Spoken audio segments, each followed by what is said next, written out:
बाबा कौन है रे? बाबा हम बहुत परेशान है बाबा, हमें हमारे बारे में बताओ, हमारे घर परिवार के बारे में बताओ।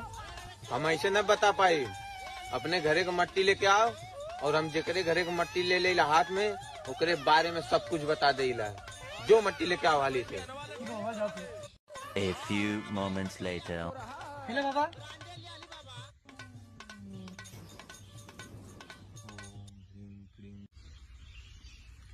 अरे बच्चा, समस्या तो गंभीर है। तोरे बीवी का चक्कर तोरे पड़ोसी से चला था और दूसरा तोर बड़का लड़का इधर उधर जाके दारू पिया था और चोरी करा था और तोर लड़की 4 दिन में भागा वाली है। हसत का है रे?